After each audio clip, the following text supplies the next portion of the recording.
Yan, nagluluto ako ngayon ng ginataan na puso mga guys. Ito ngayon ang hapunan namin, ulam namin. Yan, maiba-iba naman.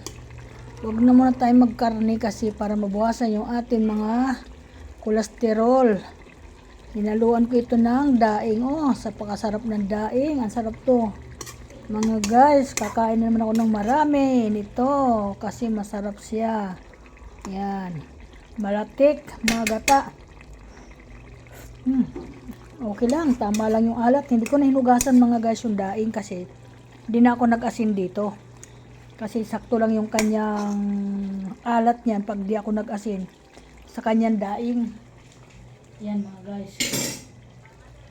Yan, paborito ng anak ko na si Lani ang puso. Yan, kung malapit ka lang.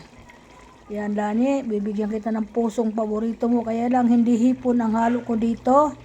Kung hindi daing hasta kadilis. Ito po yung puso na yung pinanggalingan niya ay nabuwal ng bagyo. Kahit pa paano nakatikim ako ng ano niya, yung puso lang. Pero yung kanyang bunga hindi na namin natikman dahil mura pa yon. Hindi naman makakain kaya tinapo na lang doon sa ano. Yan, okay na rin yun. May natikman ako sa puso. Napakatamis talaga kahit yung kanyang puso, ang sarap kainin. Yan, kakaiba siyang puso. Ito talaga ang sulit na puso. Tapos, nagbili na rin ako ng kanin na may brown rice. Ito po yung sa pan-diabetes. Ito po, ganyan po ang kulay ng brown rice. Dinagdangan ko na lang po siya ng kaunting tubig.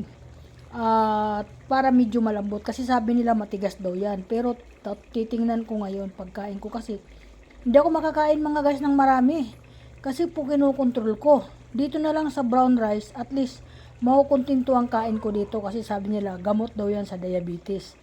Okay mga guys, welcome to my vlog. Yan po, in-update ko lang po yung aking ulam ngayon gabihan kasi napaka tagal na namin din nag-uulam nitong puso na ito. Kaya yan, masarap na ito. At hindi na rin ako bumili ng isda na pinirito, pamprito kasi asawa ko ganitong kumakain siya ng ginataan, gusto niya may prito. Kaso may daing naman na sa ibabaw, bibigyan ko na lang siya ng daing para na rin siya may prito. Yan, matutuwa na siya niyan kasi gustong gusto niya ng puso. Sabi ko ganun. Sige, lulutuin ko yan. Kaya yan guys, malapit na maluto yan. Isang nyug lang po na malaki ang hinalo ko dito. Pero magata na po siya. Yan na po siya. Magata na po mga idol. Yan, hinaan ko na po yung apoy kasi paluto na po ito eh. Yan mga guys. Yan, paborito ng anak ko ito na si Lani. Yan. Ako lang naman ang nakakagawa nito. Ng mga ganitong bagay. Dahil gusto nila ito, lalo na pag maraming gata. Ayan mga guys, kaya okay, tatakpan ko na po ito. Magandang hapon po ang lahat at thank you so much. Kararating lang namin, niluto ko na agad to. Galing ako ng Pure Goods. Doon pa ako bumili sa Pure Goods pa niyan ng mga panghalo ko. Doon pa po, kasi pumunta po kami ng Pure Goods at nagpapalit yung asawa ko ng kanyang relo sa baterya. Yung pala, may warranty pala yon, hindi pa po inabot ng 1 taon, nawala na po yung andar ng baterya. Binalik niya, libre naman yung baterya, pinalitan nila. 3 months lang daw inabot, kay sabi nila 1 year ang warranty. 3 months lang, bumalik na yung asawa ko. Nayari sila ngayon na ganyan kasi pag may resibo tayong hawak mga guys, meron tayong maipapakita. Kaya importante talaga resibo pag nabili tayo ng mga ganyang bagay. Para po nabibigyan nila ng kapalit kung sakaling hindi magtatagal. Ayan po, okay. Maraming salamat. Ayan na po, wala na pong laman ang lamisa ko. Naubos na po ang laman. Kung hindi isang stick na lang na kape ang nandiyan dyan. Ayan, buksan mo na Miriam ng TV, balita.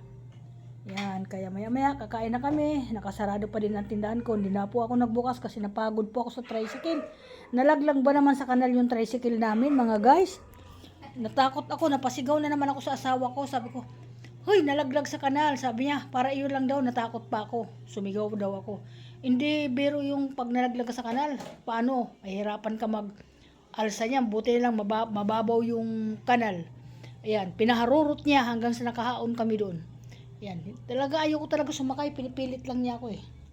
Ayan, thank you so much. Bye-bye. Welcome to my vlog. Magandang hapon mga guys. Okay, bye-bye. Patayin ko na po ito. Ayan. Ayan. To iniinin ko pa po yung ano. Iniinin ko pa yung aking brown rice na kanin. Ayan, manonood kami ng balita mga guys. Kaya hindi muna ako magsisilpon. Kaya manonood kami ng balita. Ayan. Dito ako na ano. Ayan mga guys. Okay. Bye bye. Ingat po ang lahat. Ingat. Ingat.